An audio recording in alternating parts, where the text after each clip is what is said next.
Hello friends. आज हम लोग जीएसटी में सेक्शन 7 और सेक्शन 8 करेंगे। सीजीएसटी एक्ट का सेक्शन 7 और सेक्शन 8 ये दो सेक्शन आज हम लोग कंप्लीट करेंगे।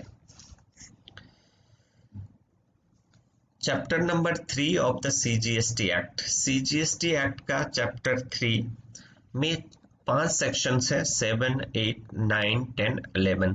इसमें से सेक्शन 9 ऑलरेडी हम लोगों ने कंप्लीट कर लिया है। आज हम लोग सेक्शन 7 और सेक्शन 8 कंप्लीट करेंगे। सेक्शन 7 पे आने से पहले हम लोग सेक्शन 9 का सबसेक्शन 1 देखते हैं।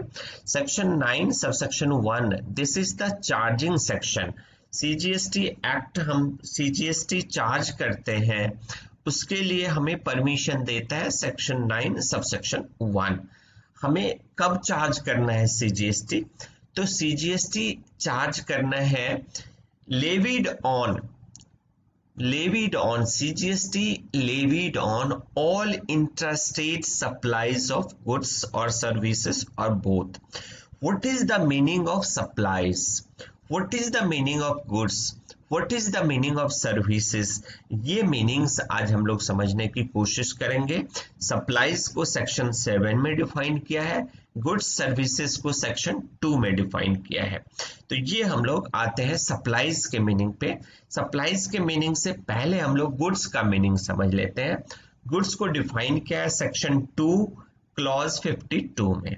सेक्शन 2 क्लॉज 52 में गुड्स को डिफाइन किया है। Goods means all kind of movable property, यानी जिसको आप एक जगह से दूसरी जगह कैरी कर सकते हो।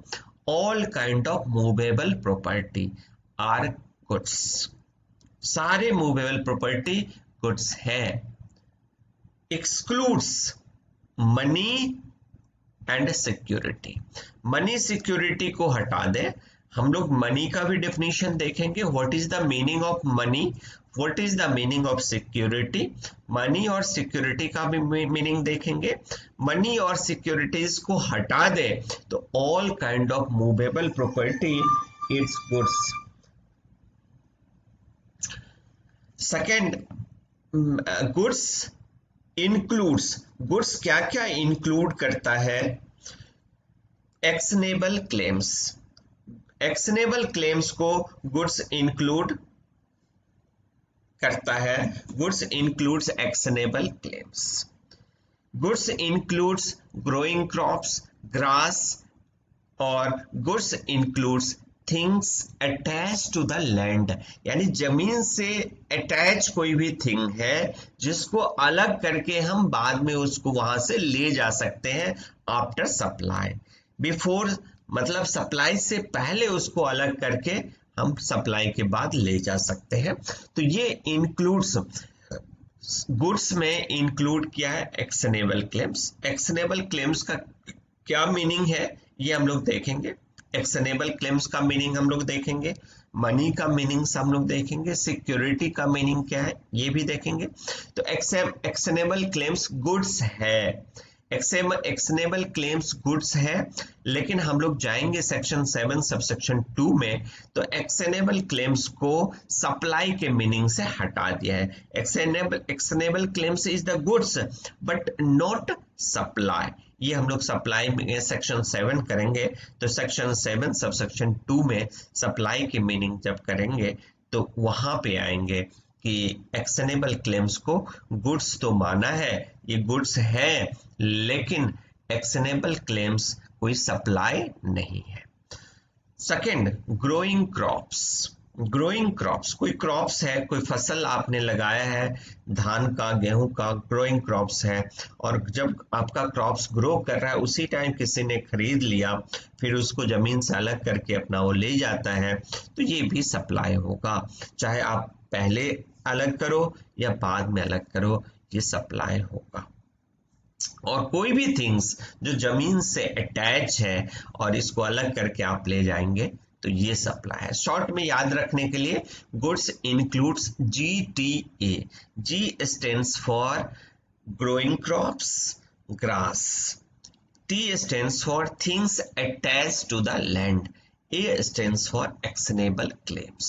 तो goods includes GTA, excludes MS, money and security.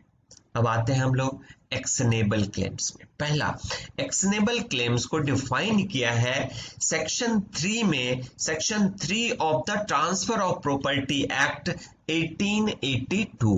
1882 में ट्रांसफर ऑफ प्रॉपर्टी एक्ट आया था, अंग्रेजों का बनाया हुआ कानून है। इसमें सेक्शन 3 को डिफाइन किया, वही डेफिनेशन आज भी चल रहा है। एक्शनेबल क्लेम्स का मीन्स क्या है? दो तरह का क्लेम, एक तो अनसिक्योर्ड लोन है, अनसिक्योर्ड लोन के अगेंस्ट क्लेम।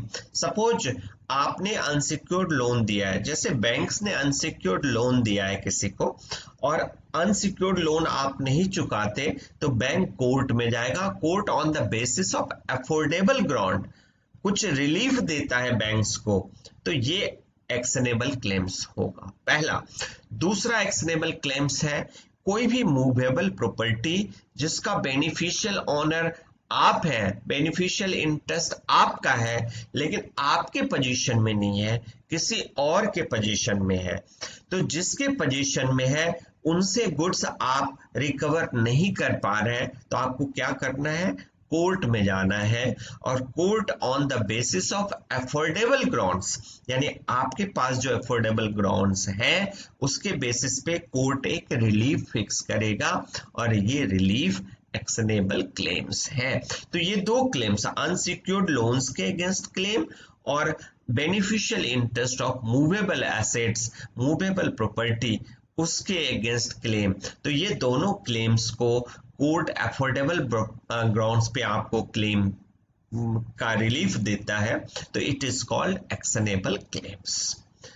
उसके बाद नेक्स्ट पॉइंट, नेक्स्ट डेफिनेशन है सेक्शन 2 क्लॉज 75। सेक्शन 2 क्लॉज 75 में मनी को डिफाइन किया। मनी इंक्लूड्स, तो इंक्लूजन में कई सारे पॉइंट्स हैं, तो इनको शॉर्ट में मैंने सजाया है, इसको आप याद रख सकते हैं। IM, FB, PPT and LCD। तो I stands for Indian legal tender, A stands for any instrument recognized by RBI। RBI ने जिस इंस्ट्रूमेंट को रिकॉग्नाइज किया है as money, that will be treated as money. M stands for money order, money order। B stands for money order। F stands for foreign currency, F stands for foreign currency। B stands for bill of exchange, P stands for promissory notes, P stands for postal or electronic remittance, T stands for traveler's check, L stands for letter of credit, LC जिसको short में कहते हैं, letter of credit. C stands for cheque, D stands for draft. तो ये हमारा money है, इसको अब सिक्वेंसली पढ़ते हैं। इंडियन लीगल टेंडर, ये हमारा मनी है। फॉरेन करेंसी, ये मनी है। चेक मनी है। प्रोमिसरी नोट्स मनी है। बिल ऑफ एक्सचेंज मनी है। लेटर ऑफ क्रेडिट मनी है। ड्राफ्ट पे ऑर्डर, ये भी मनी है। ट्रैवलर चेक मनी है। मनी ऑर्डर मनी है।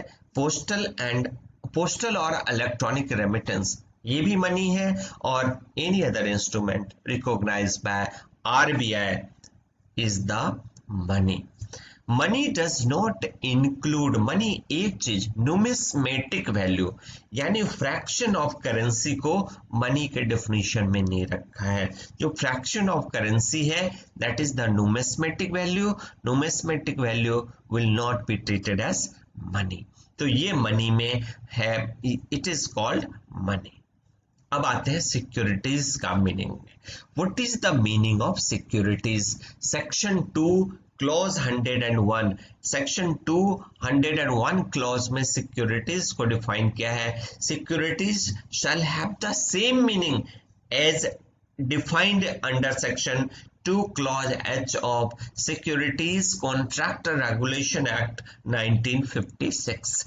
1956 में सिक्योरिटीज कॉन्ट्रैक्ट रेगुलेशन एक्ट बना था, उसमें जो सिक्योरिटीज को डिफाइन किया है सेम डेफिनेशन जीएसटी में सीजीएसटी एक्ट में यूज करना है। एंड सिक्योरिटी इंक्लूड्स, वहां पे क्या सिक्योरिटी का मतलब 2 क्लॉज एच में क्या है, तो सिक्योरिटी इंक्लूड्स क्या क्या इंक्लूड करता है, शेयर्स को सिक्योरिटीज कहेंगे, स्क्रिप्ट्स को सिक्योरिटी कहेंगे, स्टॉक्स को सिक्योरिटी कहेंगे, बॉन्ड्स को सिक्योरिटीज कहेंगे, डिवेंचर्स को सिक्योरिटीज कहेंगे। सिक्योरिटी हमारा सिक्योरिटीज है, तो मनी और सिक्योरिटी गुड्स नहीं है, एक्शनेबल क्लेम्स गुड्स है, लेकिन सप्लाई के मीनिंग से गुड्स एक्शनेबल क्लेम्स को हटा दिया है, यानी एक्शनेबल क्लेम्स पे जीएसटी नहीं लगेगा। गुड्स है लेकिन सप्लाई नहीं है, तो जीएसटी के लिए हमें चाहिए गुड्स और सर्विसेज और फिर उनका सप्लाई। तो गुड्स और सर्विसेज का जब तक सप्लाई नहीं होगा जब तक हम जीएसटी सीजीएसटी नहीं देंगे।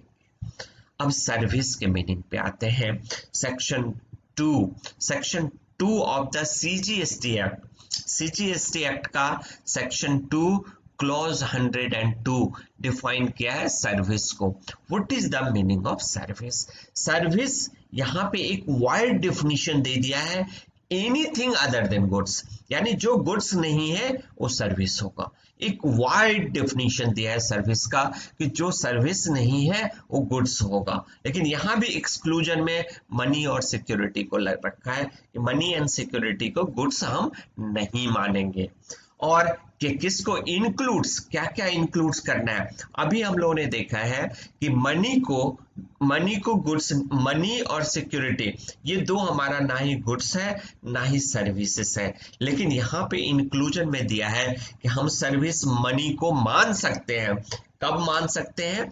When activities relating to the use of money का यूज और कन्वर्जन ऑफ मनी, यानी आप एक डिनोमिनेशन से दूसरे डिनोमिनेशन में आप करेंसी को लेके जाते हैं, एक डिनोमिनेशन से दूसरे डिनोमिनेशन में करेंसी कन्वर्ट होगा, या एक करेंसी को दूसरे करेंसी में आप कन्वर्ट करेंगे तो ये सप्लाई नहीं होगा, लेकिन इस कन्वर्जन के लिए कुछ आप सेपरेट अमाउंट चार्ज करेंगे, then that will be treated as supply.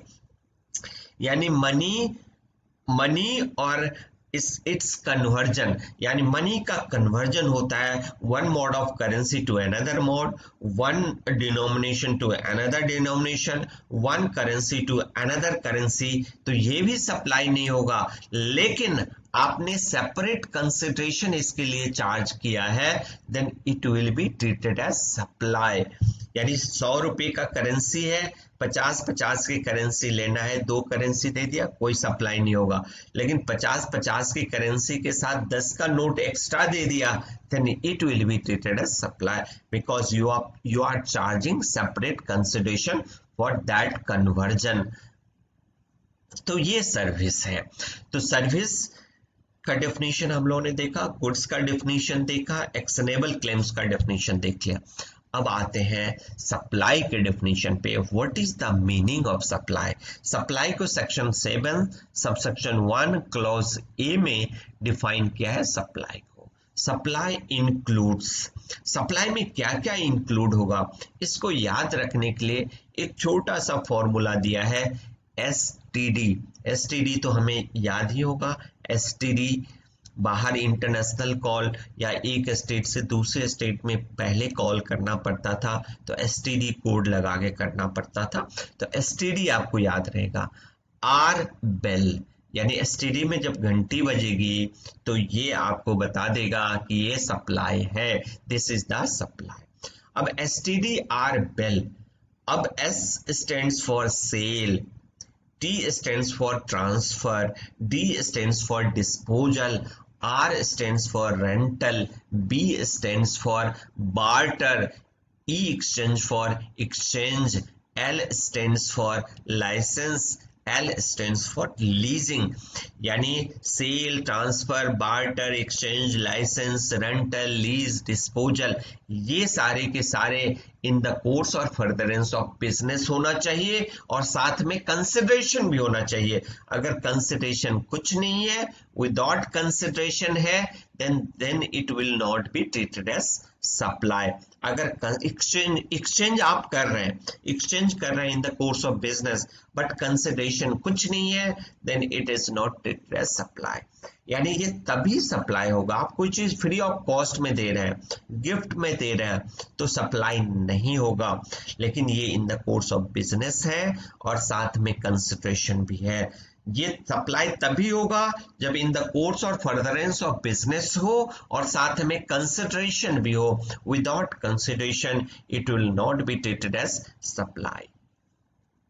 Section 7 subsection 1 clause B में आते हैं।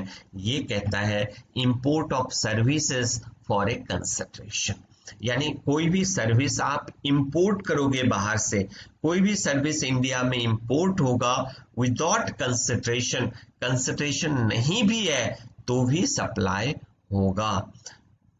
For consideration, sorry, import of service for consideration, आपने कंसिडरेशन से कोई सर्विस इंपोर्ट किया है, that will be treated as supply even if it is in the course of business or not. चाहे वो आपके बिजनेस से रिलेटेड है, बिजनेस के लिए आपने इंपोर्ट किया है या नहीं किया है, इट इज इरिलेवेंट। आपने कंसिडरेशन दे करके कोई भी सर्विस आप इंपोर्ट करोगे तो सप्लाई माना जाएगा, that will be treated as supply. Whether it is in the course of business or not, it is irrelevant. अब यहाँ पे है इंपोर्ट ऑफ सर्विस की बात चली है, तो एक चीज, कोई भी सर्विस आप इंपोर्ट करोगे कंसिडरेशन देके तो सप्लाई होगा, चाहे वो बिजनेस से रिलेटेड हो ना हो। लेकिन एक पॉइंट है कि अगर रिलेटेड पर्सन है, रिलेटेड पर्सन कोई भी रिलेटेड पर्सन से इंपोर्ट करता है कोई भी service, import of service from related person in the course of business, business से रिलेटेड है, कंसिडरेशन जीरो भी है तो भी सप्लाई होगा।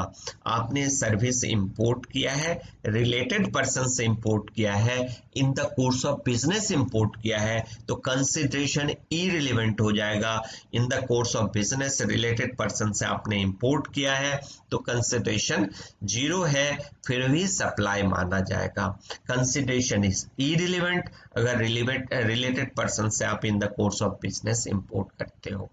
इंपोर्ट ऑफ सर्विस आप करते हो फॉर कंसिडरेशन किसी से भी अदर देन रिलेटेड पर्सन, तो ये सप्लाई होगा। रिलेटेड पर्सन से तभी सप्लाई होगा जब in the course of business है। अब आते हैं section 7 subsection 1 clause C of CGST act schedule 1 without consideration. ये कहता है कि कुछ ट्रांजेक्शन्स हैं, कुछ सप्लाई है, 4 सप्लाई हम लोग करेंगे शेड्यूल 1 जब करेंगे। शेड्यूल 1 में बताया है ये 4 सप्लाई विदाउट कंसिडरेशन है, फिर भी इनको हम सप्लाई मानेंगे। ये कौन कौन सा सप्लाई है हम लोग शेड्यूल 3 में आकर के देखेंगे, शेड्यूल 1 में देखेंगे कौन कौन से सप्लाई है जो बिना कंसिडरेशन है फिर भी सप्लाई है। कोई कंसिडरेशन नहीं, zero consideration, in spite of that it will be treated as supply. Schedule 3, schedule 2 ये है हमारा section 7 subsection 1 clause A of CGST act schedule 2 supply of goods और सप्लाई ऑफ सर्विसेज। अब यहाँ पे शेड्यूल 2 में हम लोग देखेंगे हमारी कौन सी सप्लाई ऑफ गुड्स है, कौन सी सप्लाई ऑफ सर्विस है। ये कुछ सर्विसेज हमें बताया गया है शेड्यूल 2 में 7 सर्विसेज 7 सप्लाईज है, उनमें से कौन सी सप्लाई ऑफ गुड्स है, कौन सी सप्लाई ऑफ सर्विस है, ये हम लोग शेड्यूल 2 में देखेंगे। शेड्यूल 1 आते हैं। पहला शेड्यूल कहता है कि कंसिडरेशन आपका कुछ भी नहीं है, विदाउट कंसिडरेशन है, फिर भी ये सप्लाई होगा। फिर भी ये एक्सेप्शन कह सकते हो, सेक्शन 7 सबसेक्शन 1 का ये एक्सेप्शन है, कंसिडरेशन कुछ भी नहीं है फिर भी ये सप्लाई होगा। क्या होगा? पहला पॉइंट 4 है, इसको याद रखने के लिए शॉर्ट में लिखा है PARI, परी। परी के केस में कंसिडरेशन नहीं भी है तो भी सप्लाई मानेंगे। अब P stands for permanent transfer और डिस्पोजल। कोई भी बिजनेस एसेट्स है आपका, बिजनेस एसेट्स आपने खरीदा है, उस पे आईटीसी पे आपने टैक्स इनपुट टैक्स पे किया है और फिर इनपुट टैक्स का क्रेडिट ले लिया। कोई भी बिजनेस एसेट आपने खरीदा, उस पे सीजीएसटी पेमेंट किया और फिर उस सीजीएसटी का इनपुट टैक्स क्रेडिट ले लेते हो और फिर बाद में इस बिजनेस एसेट्स को ट्रांसफर करते हो तो कंसिडरेशन जीरो है, फिर भी it will be treated as supply. कोई बिजनेस एसेट जिस पे आपने आईटीसी क्लेम किया है, उस बिजनेस एसेट को आप ट्रांसफर करेंगे तो कंसिडरेशन जीरो है, फिर भी ये सप्लाई माना जाएगा। P. A stands for agent. Agent, अब आते हैं एजेंट, ये थर्ड पॉइंट है शेड्यूल थर्ड का। शेड्यूल फर्स्ट शेड्यूल का थर्ड पॉइंट है supply or receive of goods by agent on behalf of principal. एक एजेंट है, प्रिंसिपल के बिहाफ में कोई भी गुड्स, कोई भी सप्लाई रिसीव करता है, या एजेंट प्रिंसिपल के बिहाफ में आगे किसी को सप्लाई देता है। एजेंट अपने मर्जी से कोई काम नहीं करेगा, प्रिंसिपल के इशारे पे या तो सप्लाई करता है या सप्लाई रिसीव करता है। It will be treated as supply even if consideration is nil, consideration is zero. अब R, P stands for permanent transfer of business asset. A stands for agent, R stands for related person. अब आते हैं second point, कहता है related person, यानी अगर कोई भी सप्लाई रिलेटेड पर्सन के बीच में होता है, एक रिलेटेड पर्सन दूसरे रिलेटेड पर्सन को सप्लाई देता है इन द कोर्स और फर्दरेंस ऑफ बिजनेस, और रिलेटेड पर्सन डिस्टिंक्ट पर्सन, यानी डिफाइन किया है सेक्शन 25 में कि दो एंटिटी, आपका एक ऑफिस आपका इंडिया में है, एक बाहर है, तो ये दोनों establishment will be treated as distinct person. आपका एक एस्टैब्लिशमेंट एक स्टेट में है, दूसरा एस्टैब्लिशमेंट दूसरे स्टेट में है, then it will be treated as distinct person. एक ही स्टेट में एक एस्टैब्लिशमेंट आपका है जो अलग बिजनेस करता है, दूसरे एस्टैब्लिशमेंट का बिजनेस वर्टिकल अलग है, दोनों का बिजनेस वर्टिकल अलग है, तो सेक्शन 25 कहता है कि these are treated as distinct person. तो डिस्टिंक्ट पर्सन और रिलेटेड पर्सन के बीच में ट्रांजेक्शन होता है, सप्लाई होता है, सप्लाई ऑफ गुड्स और services between related person or distinct person under section 25 in the course of business or further in the furtherance of business, then it will be treated as supply even if consideration is zero, मतलब कोई consideration नहीं है फिर भी supply माना जाएगा। अब gift कहता है, एक प्रोविजो है, proviso two point number 2 of schedule 1। Schedule 1 का पॉइंट नंबर 2 का एक प्रोविजो है कि अगर एम्प्लॉयर एम्प्लॉय को गिफ्ट देता है तो ये भी सप्लाई नहीं होगा। अगर ये 50,000 तक है, तो अगर एम्प्लॉयर एम्प्लॉय को 50,000 तक का गिफ्ट देता है then it will not be treated as supply. लेकिन गिफ्ट का अमाउंट 50,000 से ज्यादा होगा then entire amount will be treated as supply. यानी एम्प्लॉयर एम्प्लॉय को गिफ्ट देगा तो 50,000 तक देगा, अगर उससे ज्यादा गिफ्ट दिया है then entire amount shall be treated as supply. और लास्ट पॉइंट है PARI, परी का लास्ट अल्फाबेट आई है, I stand for import of services. Import of services from related person और other establishment outside India in business. यानी अगर related person से कोई भी सर्विस आप इंपोर्ट करेंगे रिलेटेड पर्सन से, या आपका अपना ही एस्टैब्लिशमेंट एक इंडिया में एक बाहर है, तो इनके बीच में आप इंपोर्ट करेंगे। रिलेटेड पर्सन और एस्टैब्लिशमेंट, आपका ही एक एस्टैब्लिशमेंट इंडिया से बाहर है, उनसे आप इंपोर्ट करेंगे। तो import of service from related person और अदर एस्टेब्लिशमेंट आउटसाइड इंडिया, वहां से आप इंपोर्ट करेंगे तो it will be treated as supply even if consideration is nil if such supply is in the course of business or in the course और furtherance of business. Business के लिए आपने import किया है, कंसिडरेशन जीरो भी है तो भी सप्लाई मानेंगे। अगर रिलेटेड पर्सन से आपने इंपोर्ट किया है या आपने अपने ही दूसरे एस्टैब्लिशमेंट से इंडिया में इंपोर्ट किया है तो ये सप्लाई होगा इवन इफ कंसिडरेशन इज नील। अब आते हैं शेड्यूल 2 पे। शेड्यूल 2 सिर्फ इतना ही बताया है कि कौन सा सप्लाई ऑफ गुड्स है, कौन सी सप्लाई ऑफ सर्विस है। तो पहला पॉइंट पे आते हैं कि टाइटल, कोई गुड्स का टाइटल ट्रांसफर होगा तो that will be treated as supply of goods. Title transfer नहीं करते, सिर्फ राइट ट्रांसफर करते हैं या उस गुड्स में जो अनडिवाइडेड शेयर है, हमारा जो शेयर है उन गुड्स में जिसको हम डिवाइड नहीं कर सकते, गुड्स को हम तोड़ नहीं सकते, तोड़ के बांट नहीं सकते, तो इसीलिए गुड्स में जो हमारा शेयर है दैट इज अनडिवाइडेड शेयर, वो अपने शेयर को हम किसी को ट्रांसफर कर सकते हैं, तो this is the supply of service. Right transfer करेंगे तो सर्विस, टाइटल ट्रांसफर करेंगे तो सप्लाई ऑफ गुड्स। अब कोई टाइटल चाहे आज ट्रांसफर हो या फ्यूचर के डेट में ट्रांसफर हो, टाइटल या तो आज ट्रांसफर होगा या फ्यूचर डेट पे ट्रांसफर होगा। अगर टाइटल ट्रांसफर हो कभी भी आज या फ्यूचर में, then that will be supply of goods. अब लैंड बिल्डिंग है, लैंड बिल्डिंग सप्लाई करेंगे तो सप्लाई, अगर इंटायर कंसिडरेशन आफ्टर कंप्लीशन लेते हैं तो कोई सप्लाई नहीं होगा। तो लैंड रेंट पे देते हैं, लीज पे देते हैं, टेनेंसी के लिए देते हैं, ईजमेंट के लिए, आप लैंड ईजमेंट के लिए दे सकते हैं। सपोज आप किसी को रास्ते के लिए लैंड दे दिया और उसके लिए, तो दैट इज ईजमेंट। किसी भी तरह से मुझे इजी हो रहा है तो आप इस ईजमेंट के लिए मैं आपको पे करूंगा। अगर आपका लैंड है तो वहां पे कुछ सामान ही रखना है या कुछ सामान डंप ही करना है, दैट इज ईजमेंट। तो लीज, टेनेंसी और ईजमेंट है, लाइसेंस है।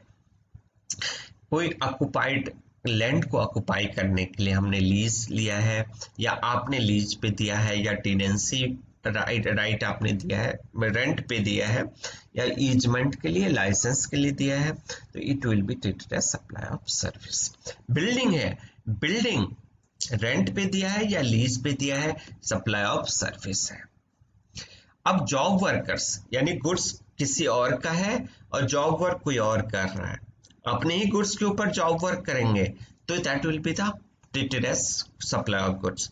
लेकिन किसी और के गुड्स पे आप जॉब वर्क करेंगे, सप्लाई ऑफ सर्विस होगा। फोर्थ पॉइंट कहता है ट्रांसफर ऑफ बिजनेस एसेट। आप बिजनेस एसेट को ट्रांसफर कर रहे हैं whether or not consideration.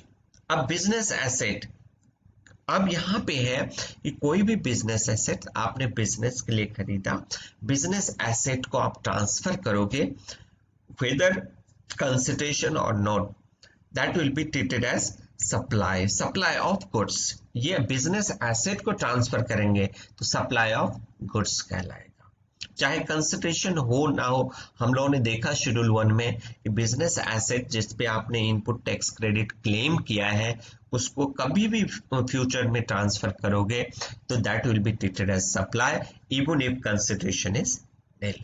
Supply of goods, ये सप्लाई ऑफ गुड्स होगा। अब यहाँ पे goods are put to private use. कोई बिजनेस एसेट है और बिजनेस एसेट्स का आप प्राइवेट यूज करते हैं या किसी को अलाउ करते हैं प्राइवेट यूज के लिए, then it will be treated as supply of service. ये सप्लाई ऑफ सर्विस होगा। अगर बिजनेस के अलावा किसी और पर्पस के लिए कोई भी बिजनेस एसेट का यूज, आप प्राइवेट यूज चाहे आप करते हैं या आपने किसी और को अलाउ किया है यूज करने के लिए, then it will be treated as supply of service. This is the supply of service.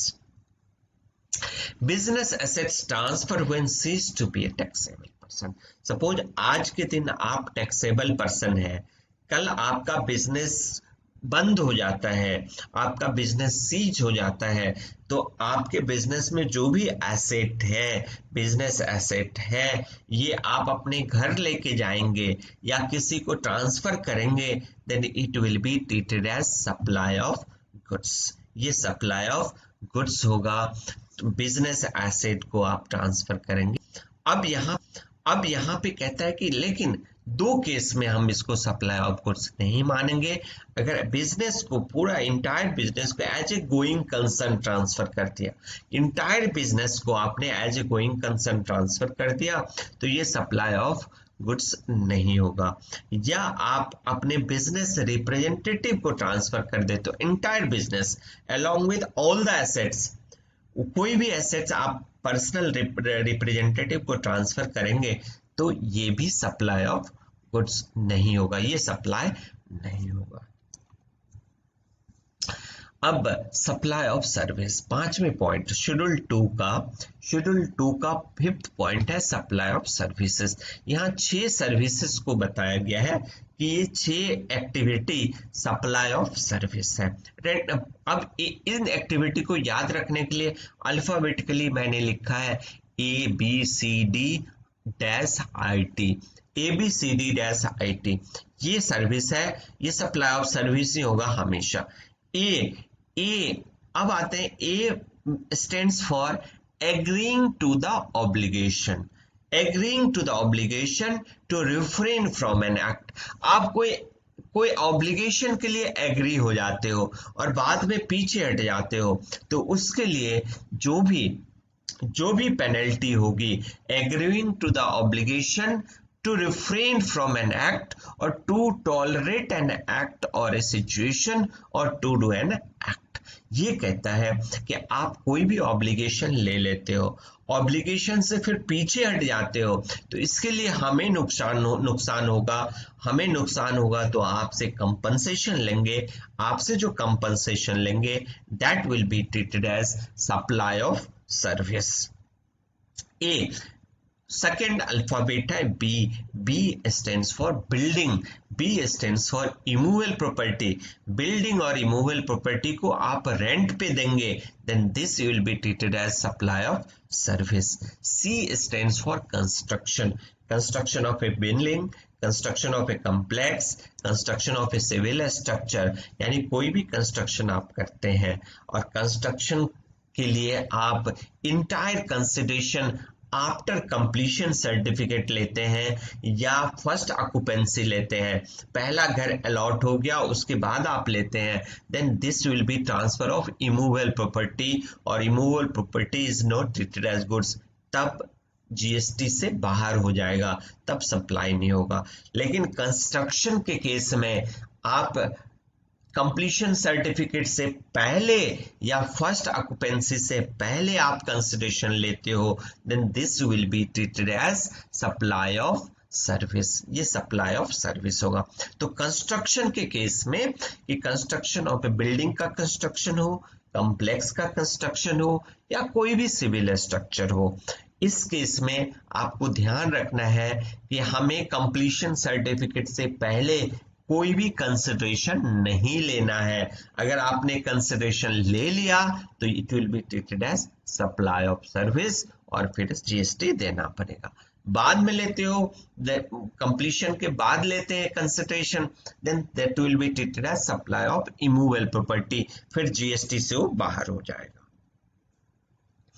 अब डी, अब आते हैं नेक्स्ट पॉइंट है D stands for development, D stands for design, programming, customization, adaptation, upgradation, enhancement, implementation of IT software. IT software का development का काम करते हैं, डिजाइन का काम करते हैं, आईटी डेवलपमेंट से रिलेटेड प्रोग्रामिंग करते हैं, कस्टमाइजेशन करते हैं, एडेप्टेशन करते हैं, अपडेशन करते हैं, enhancement, implementation, these are treated as supply of service. This is the supply of service. अब आते हैं डी के बाद आई और T. I stands for intellectual property right. Intellectual property right का टेम्पररी ट्रांसफर करते हो, टेम्पररी, आपका इंटेलेक्चुअल प्रॉपर्टी राइट कोई भी है, मेरा गुडविल है, मैं अपने गुडविल को टेम्पररी ट्रांसफर करते हैं, मेरा ट्रेडमार्क है, ट्रेडमार्क को टेम्पररी ट्रांसफर करते हैं। तो कोई भी टेक्निकल नो हो है या कोई भी आपका इंटेलेक्चुअल प्रॉपर्टी है, गुडविल, पेटेंट, ट्रेडमार्क, कॉपीराइट, कोई भी इंटेलेक्चुअल प्रॉपर्टी राइट है, इसका टेम्पररी ट्रांसफर करोगे then this will be treated as supply of service. और आई के बाद T, T for transfer of right to use, यानी right to use of any goods, किसी गुड्स में आपका राइट टू यूज है तो ये राइट टू यूज आप ट्रांसफर करते हो, then this is called supply of service. तो ये 6 पॉइंट्स था सप्लाई ऑफ सर्विस पे। अब आते हैं 6 पॉइंट। हम लोग 5th पॉइंट में 6 सर्विसेज देखा है, और 6 पॉइंट कंपोजिट सप्लाई, दो सप्लाई को कंपोजिट सप्लाई माना है। कंपोजिट सप्लाई का क्या मीनिंग है ये हम लोग देखेंगे। कंपोजिट सप्लाई, एक तो वर्क कॉन्ट्रैक्ट, वर्क कॉन्ट्रैक्ट का मीनिंग भी हम लोग करेंगे अभी। Work contract is the composite supply, यानी दो सप्लाई को कंपोजिट सप्लाई माना गया है, यानी शेड्यूल 2 में कहा ये दो सप्लाई कंपोजिट सप्लाई होगा, and this is called the supply of service. ये दोनों composite supply, supply of service होगा, वर्क कॉन्ट्रैक्ट। और सेकंड कहता है supply of food or beverages or any article for human consumption except alcoholic liquor for human consumption.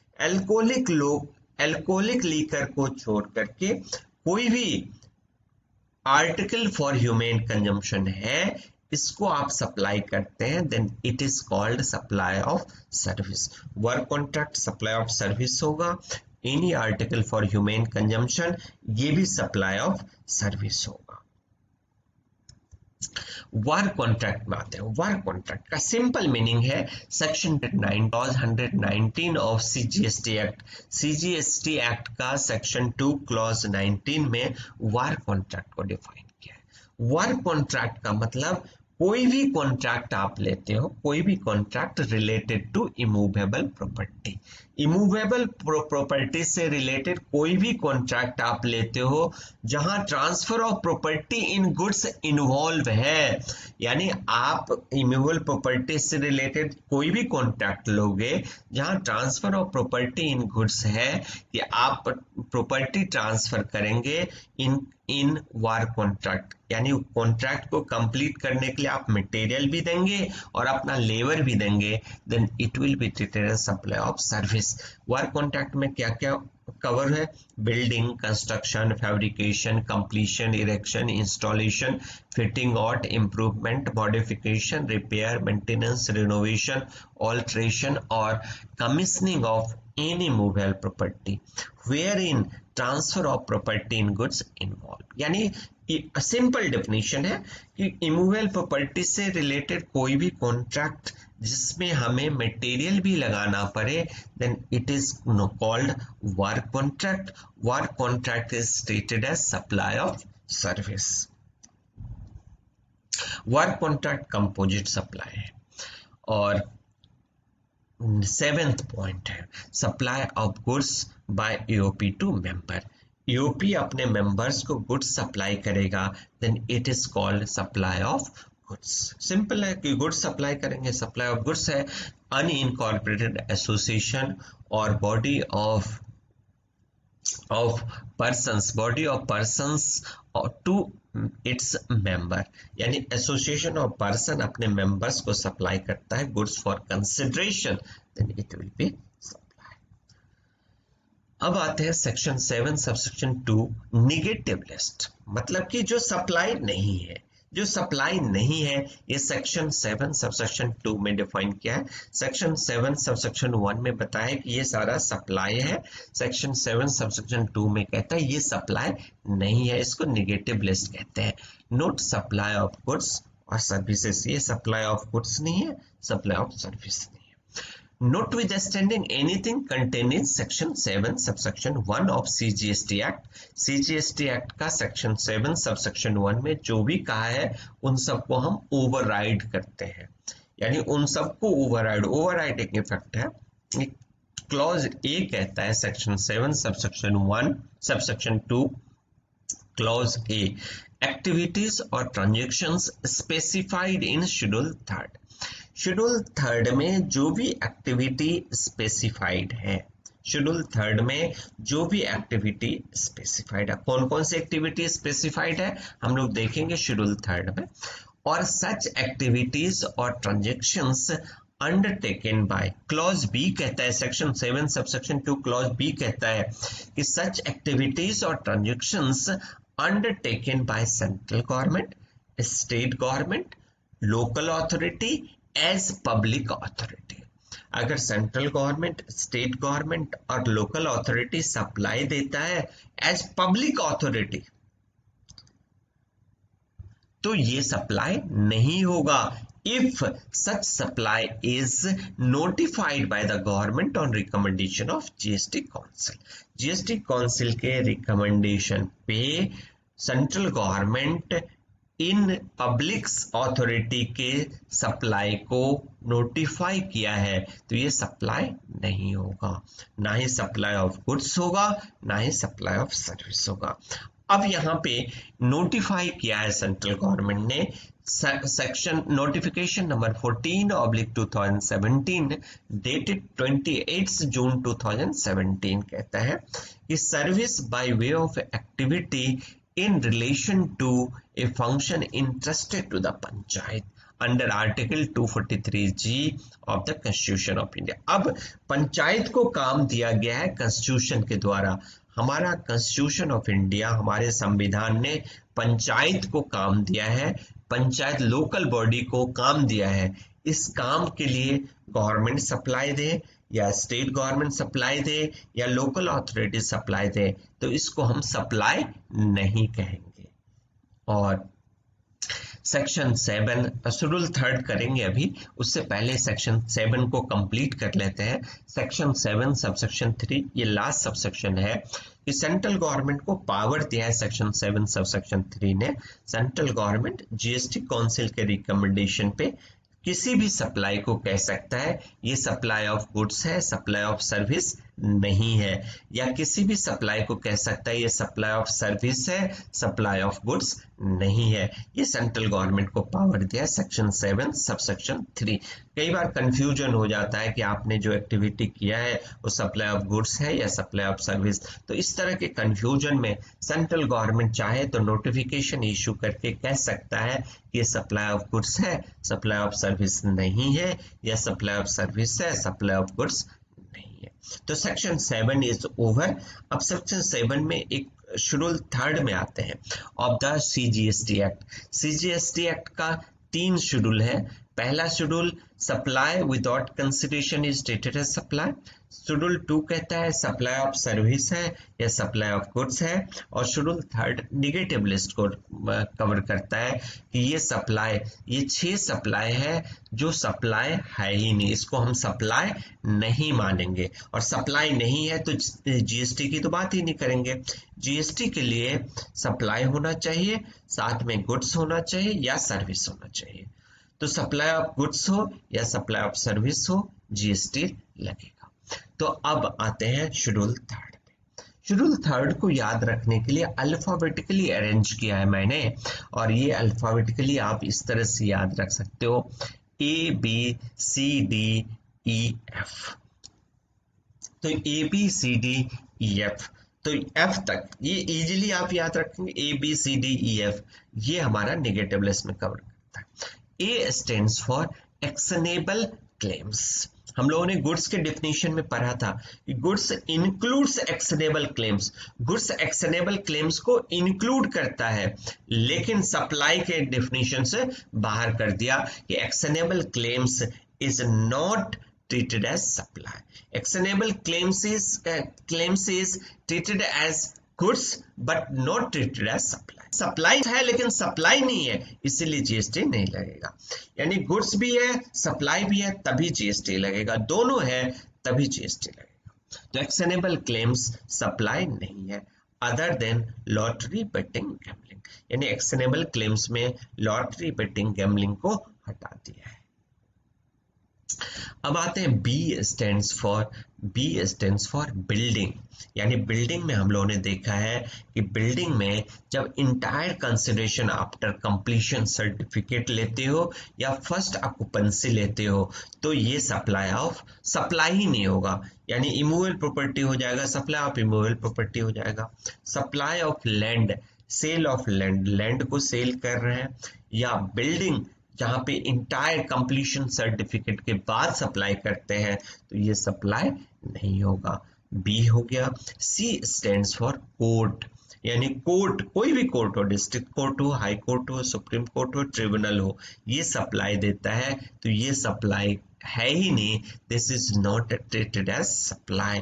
और D stands for duties and functions, यानी duties and function, कुछ persons को duties और functions मिला हुआ है कॉन्स्टिट्यूशन से। तो ये लोग कौन कौन से हैं? Member of parliament, member of parliament को अपने एरिया के डेवलपमेंट के लिए ड्यूटी मिला हुआ है, तो अपने एरिया का डेवलपमेंट के लिए जो भी सप्लाई करेंगे वो सप्लाई नहीं होगा। स्टेट स्टेट लेजिस्लेचर अपने एरिया की डेवलपमेंट के लिए जो भी सप्लाई करेगा this will not be treated as supply.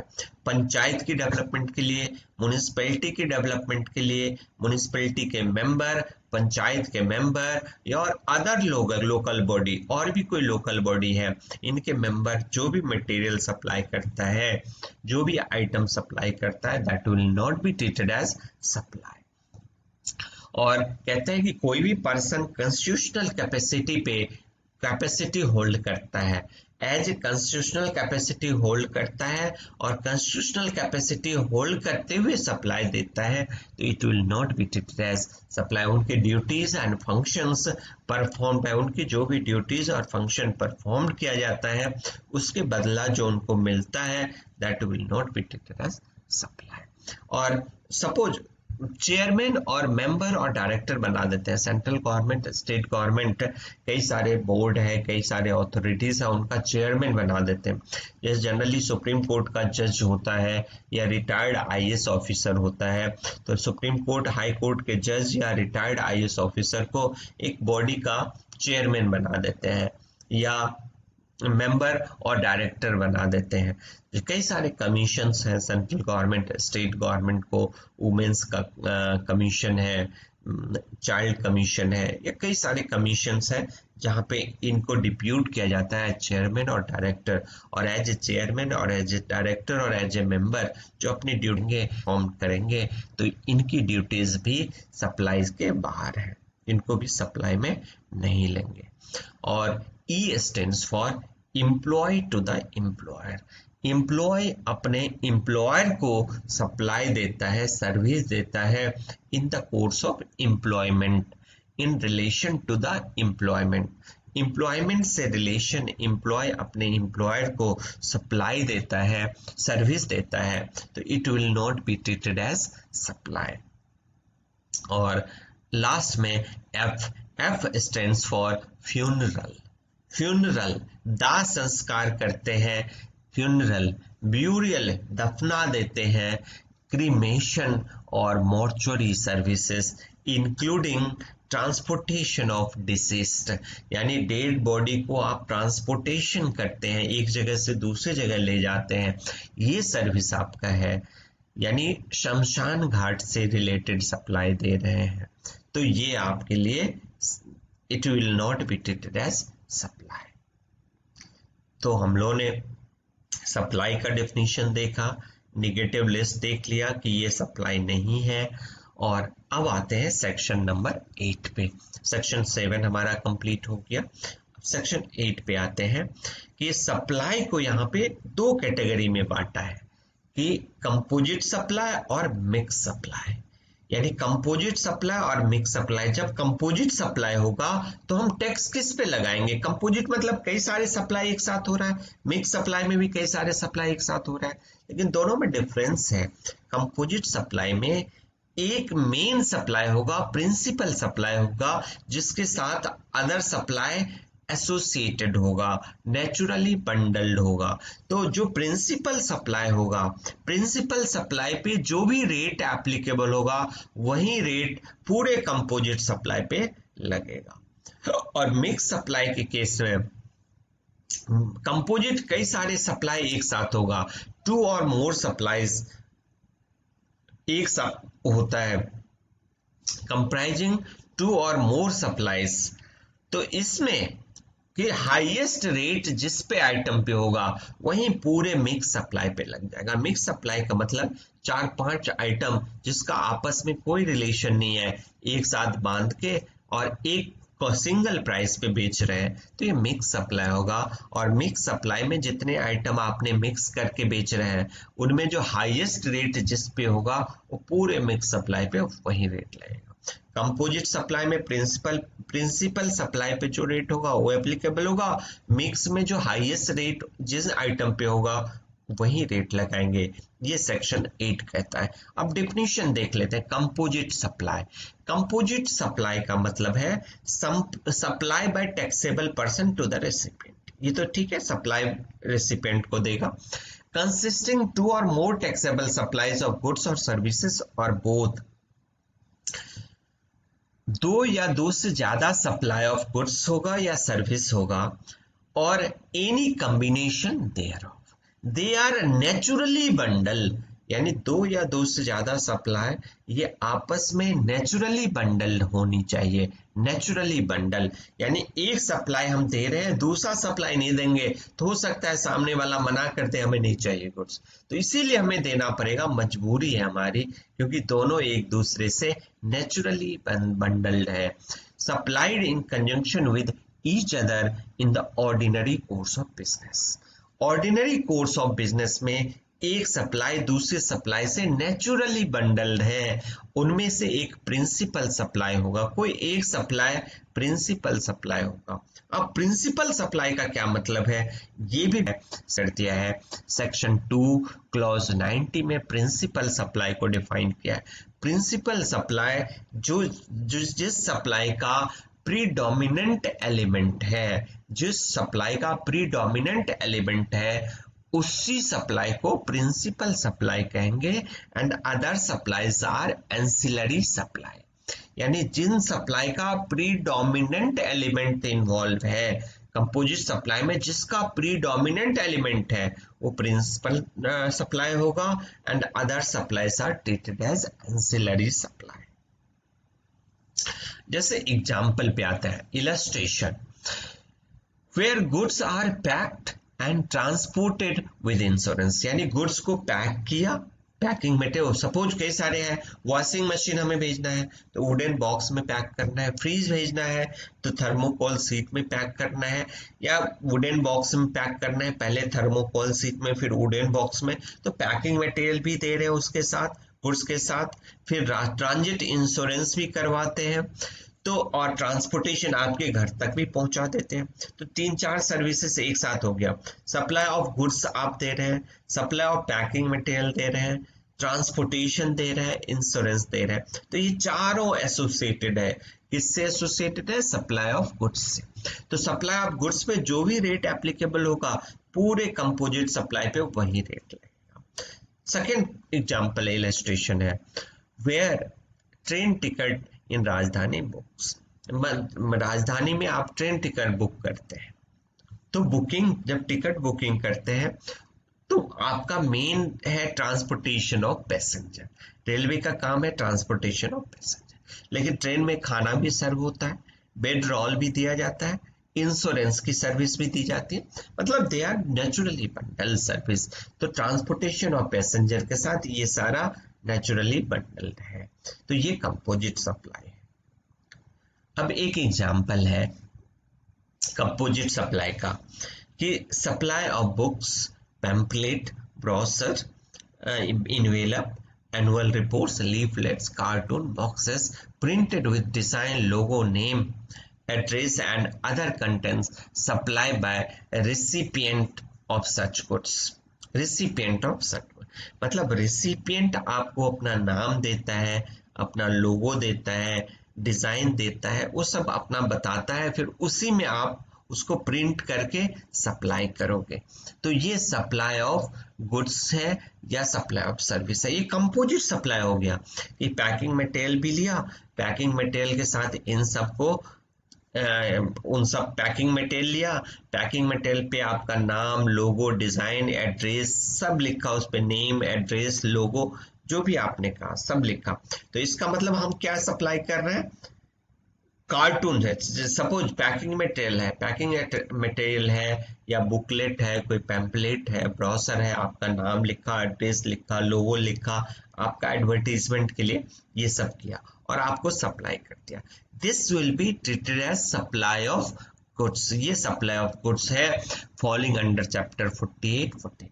ये 48, 49 में फॉल करता है। ये सप्लाई ऑफ गुड्स है क्योंकि हम पैकिंग मटेरियल दे रहे हैं आपको उस पर प्रिंट करके। तो हमारा प्रिंसिपल यहाँ पे पैकिंग मटेरियल पे हम प्रिंट कर रहे हैं नाम, लोगो, ये सब। तो ये सप्लाई ऑफ गुड्स होगा। ये सर्कुलर नंबर 11/2017 में 11/2017 ये सर्कुलर में बताया है कि ये सप्लाई ऑफ गुड्स। क्लैरिफिकेशन है, कंपोजिट सप्लाई, ये सारा सप्लाई कंपोजिट सप्लाई है और ये सप्लाई ऑफ गुड्स है या सर्विस है, ये प्रिंसिपल सप्लाई के ऊपर डिपेंड करता है कि अगर कंपोजिट सप्लाई है तो कंपोजिट सप्लाई में हमें प्रिंसिपल सप्लाई ढूंढना पड़ेगा। प्रिंसिपल सप्लाई अगर सप्लाई ऑफ गुड्स है तो composite supply supply of goods होगा। Principal supply supply of service है तो प्रिंसिपल सप्लाई आपका सप्लाई ऑफ सर्विस है तो entire composite supply supply of service होगा। अब यहाँ पे एक पब्लिशर्स हैं जिनको कॉपीराइट मिल रहा होता है कि आपने सपोज बुक्स लिखा है तो अपना कॉपीराइट पब्लिशर्स को दे दिया, पब्लिशर्स आपके कॉपीराइट यूज करता है और उससे बुक्स प्रिंट करके सेल करता है। तो then it is called supply of service, not supply of goods. आप गुड्स नहीं बेच रहे हैं, आप कॉपीराइट बेच रहे हैं। किसका? मेरा कॉपीराइट, मेरा कॉपीराइट बुक्स में print. This is supply of service, ये सप्लाई ऑफ सर्विस है। इसके अलावा आपने देखा इन्वेलप ये सब पे आपका नाम प्रिंट करते हैं, एड्रेस प्रिंट करते हैं, लोगो प्रिंट करके आपको देते हैं। This is supply of goods. ये सर्कुलर नंबर 11/2017 जीएसटी डेटेड 20 अक्टूबर 2017 में ये सर्कुलर आया था। अब मिक्स सप्लाई क्या है? What is the mix supply? Mix supply two और मोर इंडिविजुअल सप्लाई, मतलब कि इनका नेचुरली बंडल नहीं है, दो या दो से ज्यादा सप्लाई को हम एक साथ देते हैं। टू और more individual supplies of goods और सर्विसेज और any combination thereof made in conjunction with each other by taxable person for a single price. यानी दो या दो से ज्यादा इंडिविजुअल सप्लाई को एक साथ पैक किया, उस पे एक एमआरपी लिखा, अलग अलग प्राइस नहीं चार्ज करेंगे, एक सिंगल प्राइस चार्ज करेंगे, which does not constitute the composite supply। अगर वो कंपोजिट सप्लाई नहीं है और आपने कई सारे आइटम को एक साथ पैक किया, उस पे एक सिंगल प्राइस लिखा, सिंगल प्राइस पे उन कॉम्बिनेशन ऑफ इंडिविजुअल आइटम्स को मिक्स करके बेचा, तो ये मिक्स सप्लाई होगा। जैसे एग्जांपल है कैंड फूड ले लिया, स्वीट्स ले लिया, चॉकलेट ले लिया, केक्स ले लिया, एडिटेड वाटर ले लिया, फ्रूट जूस ले लिया, एक सिंगल पैकेट बनाया, उस पे एक सिंगल एमआरपी लिख दिया, तो ये मिक्स सप्लाई होगा। This is the mix supply, क्योंकि नेचुरली बंडल नहीं है, इसीलिए मिक्स सप्लाई होगा। और मिक्स सप्लाई में जो हाईएस्ट रेट जिस पे होगा वही लगेगा। सेकेंड इलस्ट्रेशन में आते हैं वॉच, टाई, वॉलेट, पेन, ये चार आइटम को एक पैकेट में पैक किया और उस पे एमआरपी लिख दिया और उसी को वो मिक्स सप्लाई को बेच रहे हैं मार्केट में। तो इन चारों आइटम पे सबसे ज्यादा रेट वॉच के ऊपर है 18%, तो पूरे मिक्स सप्लाई पे 18% का रेट लग जाएगा। तो ये हमारा सेक्शन नंबर 8 है। सेक्शन नंबर 8 का कंक्लूजन है कि कंपोजिट सप्लाई में एक प्रिंसिपल सप्लाई होगा, प्रिंसिपल सप्लाई पे जो रेट है पूरे कंपोजिट सप्लाई पे वही रेट लगेगा। और कंपोजिट सप्लाई में एक सप्लाई प्रिंसिपल सप्लाई होगा और उस प्रिंसिपल सप्लाई के साथ दूसरे सप्लाई नेचुरली बंडल्ड होगा, और मिक्स सप्लाई में नेचुरली बंडल नहीं होगा, आप इंडिविजुअल सप्लाईज को एक साथ मिक्स करके बेच रहे हैं, तो उसमें जो हाईएस्ट रेट जिस पे होगा वही पूरे मिक्स सप्लाई पे लग जाएगा। तो ये हमारा सीजीएसटी एक्ट है। अब सीजीएसटी एक्ट के बाद आते हैं आईजीएसटी एक्ट पे। आईजीएसटी एक्ट के कुछ सप्लाईज पे आते हैं। आईजीएसटी एक्ट में 3 सप्लाईज हम लोग करेंगे। इंटर स्टेट सप्लाई क्या है, इंट्रा स्टेट सप्लाई क्या है, और टेरिटोरियल वाटर में आप सप्लाई देंगे तो उसका क्या मीनिंग है। तो ये आईजीएसटी एक्ट 2017 का चैप्टर 4 पे आते हैं अब, determination of nature of supply. अब आईजीएसटी एक्ट का चैप्टर 4 का पहला section number 7 inter state supply पहले करेंगे, फिर इंटर स्टेट सप्लाई करेंगे, और फिर सप्लाईज इन टेरिटोरियल वाटर करेंगे। तो सेक्शन 7 सबसेक्शन 1 पे आते हैं inter state supply.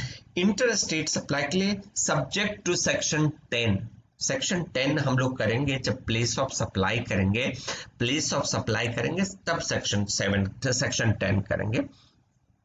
Subject to section 10 place of supply except import और एक्सपोर्ट, मतलब सब सेक्शन 10 को भी कंसीडर करेंगे, सेक्शन 10 को कंसीडर करेंगे, सेक्शन 10 करेंगे जब प्लेस ऑफ सप्लाई करेंगे तब। इंटर स्टेट सप्लाई का मतलब है location of the supplier, supplier का लोकेशन और प्लेस ऑफ सप्लाई दोनों डिफरेंट स्टेट्स में है, या डिफरेंट यूनियन टेरिटरी में है, या वन स्टेट में है अनदर यूनियन टेरिटरी में है। मतलब डिफरेंट, इंटर स्टेट का मतलब कि different states, location of the supplier and place of supply are in two different states और डिफरेंट यूनियन टेरिटरीज, और one in a state another in union territory. ये section 7 subsection 1 है inter state supply. Subsection 2 पे आते हैं। Section 7 of the IGST act, IGST act की बात कर रहे हैं। Section 7 subsection 2 of IGST act, import of goods till crosses the customs frontiers of India. यानी कस्टम्स फ्रंटियर्स ऑफ इंडिया का क्या मीनिंग है ये हम लोग देखेंगे। Customs frontiers of India cross जब तक नहीं किया है तब तक वो इंटर स्टेट सप्लाई होगा। यानी आपने गुड्स को इंपोर्ट किया है, कस्टम पोर्ट पे आया, कस्टम पोर्ट से कस्टम फ्रंटियर से क्लियर नहीं हुआ है गुड्स, तब तक ये इंटर स्टेट सप्लाई माना जाएगा। अब कस्टम फ्रंटियर्स ऑफ इंडिया क्या है? कस्टम्स फ्रंटियर्स ऑफ इंडिया है the limits of customs area. Customs area का जो लिमिट है, जो बाउंड्री है, limit of the custom area in section 2 clause 11 of customs act 1962। Section 2 clause 11 customs area means, पहला customs station, customs area का मतलब customs station, customs warehouse, और area where goods kept before after import और before export. Import के बाद और export से पहले गुड्स को जहां पे रखते हैं, या वेयर हाउस या कस्टम स्टेशन। ये कस्टम्स फ्रंटियर्स ऑफ इंडिया है। कस्टम्स फ्रंटियर्स ऑफ इंडिया मतलब कस्टम्स एरिया, और कस्टम्स एरिया 3 हो गया, customs station, customs warehouse, और area where goods kept before exportation और after importation. Section 7 subsection 3 inter state supply of service. Goods का देखा मैंने, section 7 subsection 1 and 2 interstate supply of goods था। अब interstate supply of service, service के case में क्या होगा? एग्जैक्टली सेम डेफिनेशन है, सिर्फ ऊपर का हेडिंग चेंज हो जाता है। Subject to section 12 place of supply when supplier and recipient India. ये सेक्शन 12 हम लोग करेंगे प्लेस ऑफ सप्लाई जब करेंगे द प्लेस ऑफ सप्लाई वाले टॉपिक में हम लोग सेक्शन 12 करेंगे, सेक्शन 10 करेंगे, सेक्शन 11 करेंगे। ये हम लोग of IGST act, IGST act का सेक्शन 10, सेक्शन 12 ये हम लोग प्लेस ऑफ सप्लाई जब करेंगे तब करेंगे। तो यहाँ पे place of interstate supply of service का मतलब क्या है? Location of the supplier and place of supply. Location of the supplier and place of supply are in two different states or two different union territories, or one in a state, another in union territory. This is called interstate supply of service. Import of service is interstate supply, यानी service आप import करेंगे India में तो import of service will be treated as interstate supply. Section 7 subsection 5 supplies supplied outside India और supplied by SEZ, और जो supply interstate नहीं है वो इंटरस्टेट माना जाएगा। मतलब 3 सप्लाई यहाँ पे हमें करना है कि location of supplier in India, यानी सप्लायर का लोकेशन इंडिया में है, और place of supply outside India यानी एक्सपोर्ट हमारा इंटरस्टेट सप्लाई है, यानी location of supplier in India and place of supply outside India, this is called export is interstate supply. या SEZ स्पेशल इकोनॉमिक जोन में या तो आप सप्लाई करेंगे या वहां से सप्लाई रिसीव करेंगे।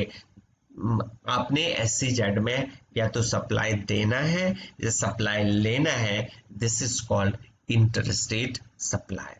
और जो सप्लाई इंट्रास्टेट नहीं है, जो सप्लाई आपका इंट्रास्टेट नहीं है वो इंटरस्टेट सप्लाई होगा, यानी जो सप्लाई हमारा इंट्रास्टेट नहीं है वो इंटरस्टेट सप्लाई होगा। अब सेक्शन 8 सबसेक्शन 1 इंट्रास्टेट पे आते हैं। इंटरस्टेट हमारा कंप्लीट हो गया, इंट्रास्टेट पे आते हैं। Intrastate supply subject to section 10, यहाँ भी सेक्शन 10 सब्जेक्ट टू सेक्शन 10, और सेक्शन 10 में है प्लेस ऑफ सप्लाई। और प्लेस ऑफ सप्लाई का टॉपिक हम लोग अलग से करेंगे, प्लेस ऑफ सप्लाई तब हम सेक्शन 10 डिटेल में करेंगे। Location of place of supply and place of supply in same state और सेम यूनियन टेरिटरी, यानी सेम स्टेट में दोनों का सप्लायर का लोकेशन और प्लेस ऑफ सप्लाई दोनों सेम स्टेट में है तो इंट्रास्टेट होगा, सेम स्टेट और union territory. No intrastate supply of goods. Proviso to section 8 subsection 1. Section 8 subsection 1 का section 8 subsection 1 of IGST Act में कहता है कि इन सप्लाई को हम सप्लाई ऑफ इंट्रास्टेट सप्लाई नहीं मानेंगे। कौन कौन सा supply? Supply to SEZ, supply by SEZ, यदि SEZ में आपने सप्लाई दिया है या SEZ से आपने सप्लाई लिया है तो ये इंट्रास्टेट नहीं होगा। सेकेंड पॉइंट कहता है कि एक आप सप्लाई किसी टूरिस्ट को करते हो और टूरिस्ट सेक्शन 15 में जाके रिफंड मांग लेता है तो ये भी आपका इंट्रास्टेट नहीं होगा, यानी supply to a tourist, a tourist is claiming refund under section 15, then it will not be treated as intrastate supply. It is interstate supply. Imported into India till crosses the custom frontiers of India, यानी custom frontiers cross करने से पहले तक ये interstate है, intrastate नहीं है। ये हमारा proviso to section 8 subsection 1। Section 8 subsection 2 of IGST act intrastate supply of service. Intrastate supply of service किसको कहेंगे? तो यहां भी subject to section 12। Section 12 place of supply करेंगे, वहां कवर करेंगे place of supply when supplier and recipient in India. अब आते हैं इंट्रास्टेट सप्लाई ऑफ सर्विस का एग्जैक्टली सेम मीनिंग है, location of supplier and place of supplier in same state और same union territory, exactly same. No intrastate supply of service SEZ में आप supply करेंगे या SEZ से सप्लाई लेंगे, ये इंटरस्टेट सप्लाई ऑफ सर्विस नहीं होगा।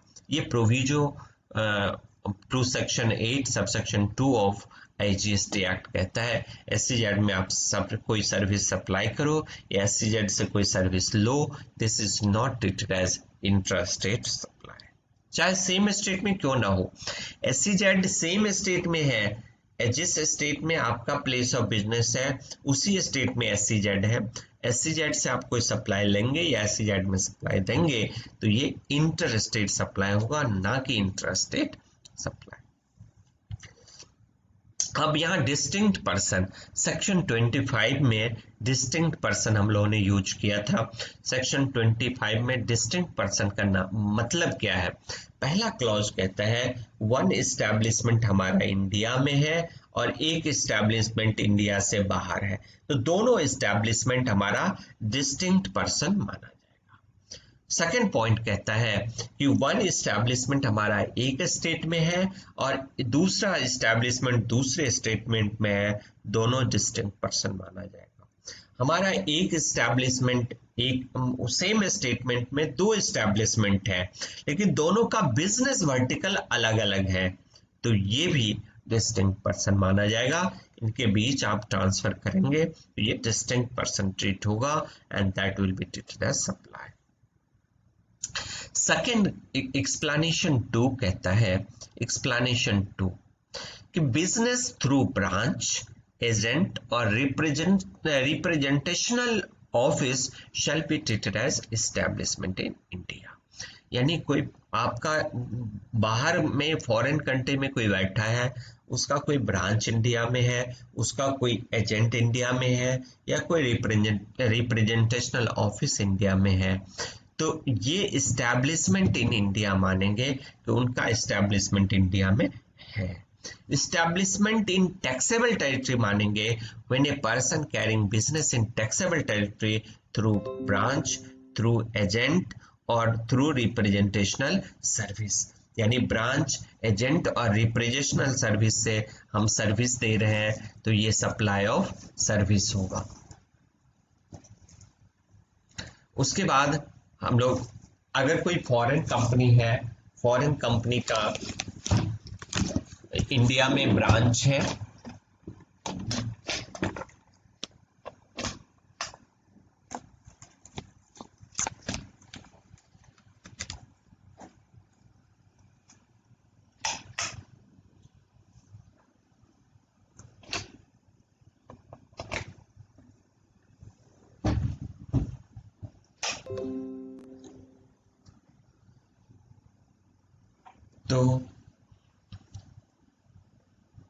तो ये हम लोग कर रहे थे।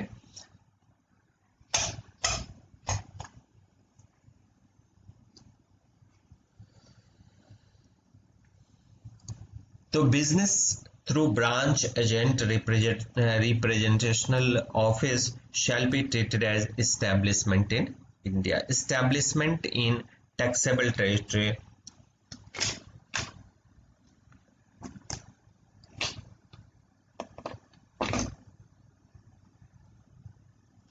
तो ये पॉइंट्स क्लियर है कि कोई फॉरेन कंपनी है, उसका एजेंट है इंडिया में, ब्रांच है या रिप्रेजेंटेशनल ऑफिस है, तो हम मानेंगे that is supply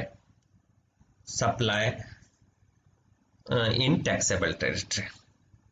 Now, Section 9, place of supply when supplies in territorial water. Territorial waters मतलब 12 nautical miles from base line, base line से 12 नॉटिकल माइल्स में हम जाते हैं, बेस लाइन से हम 12 नॉटिकल माइल्स में जाते हैं, तो up to 12 nautical miles from base line समुद्र में आप जाते हैं, समुद्र में बेस लाइन से 12 नॉटिकल माइल्स तक टेरिटोरियल वाटर्स होता है। अब इन टेरिटोरियल वाटर्स में कोई सप्लाई होगा तो हम सप्लाई किस स्टेट का मानेंगे, तो जिसका नियरेस्ट पॉइंट होगा of the appropriate base line, यानी उस सप्लाई का, यानी उस टेरिटोरियल वाटर का जो नियरेस्ट पॉइंट होगा, नियरेस्ट पॉइंट जिस स्टेट का होगा उस स्टेट का सप्लाई मानेंगे। Location not withstanding anything content in this act, यानी IGST एक्ट को ओवरराइड करता है। Location of supplier in the territorial water and place of supply water territorial water. तो हम यहाँ प्लेस ऑफ सप्लाई कहाँ मानेंगे, तो जो कोस्टल स्टेट और कोस्टल यूनियन टेरिटरी जिसका नियरेस्ट पॉइंट होगा उस टेरिटोरियल वाटर से उस स्टेट का सप्लाई मानेंगे। सेक्शन 9 है। अब जीएसटी काउंसिल के बारे में थोड़ा सा समझ लेते हैं हम लोग। जीएसटी काउंसिल एक ज्वाइंट फोरम है जिसमें सेंट्रल गवर्नमेंट और स्टेट गवर्नमेंट दोनों का रिप्रेजेंटेटिव होता है। Article 279A of the constitution of India ने प्रेसिडेंट ऑफ इंडिया को पावर दिया है कि president of India GST council का कॉन्स्टिट्यूशन कर सकता है, और प्रेसिडेंट ऑफ इंडिया ने कॉन्स्टिट्यूशन किया भी 15 सितंबर 2016 में जीएसटी काउंसिल कॉन्स्टिट्यूट किया। जीएसटी काउंसिल का जो चेयरमैन होगा finance minister of central government का फाइनेंस मिनिस्टर चेयरमैन होगा। वाइस चेयरमैन किसी भी स्टेट्स का फाइनेंस मिनिस्टर हो सकता है, और मेंबर्स स्टेट गवर्नमेंट्स का रिप्रेजेंटेटिव होगा, या तो स्टेट गवर्नमेंट का फाइनेंस मिनिस्टर होगा या कोई भी मिनिस्टर होगा जिसको स्टेट ने नॉमिनेट किया है वो मेंबर्स होगा। ये जीएसटी काउंसिल है। जीएसटी काउंसिल का रोल क्या है? जीएसटी काउंसिल का रोल है सेंट्रल गवर्नमेंट को रिकमेंड करना। रिकमेंडेशन का काम जीएसटी काउंसिल का है। जीएसटी काउंसिल रिकमेंडेशन करेगा सेंट्रल गवर्नमेंट या स्टेट गवर्नमेंट को on various issues like tax rates, exemptions, threshold limits, disputes resolutions etcetera. मतलब टैक्स रेट क्या होना चाहिए, एग्जेम्पशन कहाँ मिलना चाहिए कहाँ नहीं मिलना चाहिए, थ्रेशोल्ड लिमिट क्या होना चाहिए, और डिस्प्यूट्स रिजोल्यूशन, इसके लिए सेंट्रल गवर्नमेंट को रिकमेंड करता है जीएसटी काउंसिल। जीएसटी काउंसिल का काम यही है कि सेंट्रल गवर्नमेंट को रिकमेंड करना, और central government on recommendation of GST council फिर उसको नोटिफाई करेगा ऑफिशियल गजट में। और जीएसटी काउंसिल के लिए कोरम है हाफ ऑफ द मेंबर, यानी जितने मेंबर्स हैं उसका 50% तो मेंबर होना ही होना चाहिए, तभी मीटिंग होगी, अदरवाइज जीएसटी काउंसिल की मीटिंग नहीं हो पाएगी। मीटिंग के लिए कोरम फिक्स क्या है, मिनिमम 50% मेंबर होना चाहिए। डिसीजन बाय मेजोरिटी होगा, 3/4 मेजोरिटी से ही कोई भी डिसीजन होगा, और 3/4 के लिए सेंट्रल गवर्नमेंट का वेटेज है 1/3, स्टेट गवर्नमेंट का वेटेज है 2/3। तो ये जीएसटी काउंसिल है। Okay, thank you.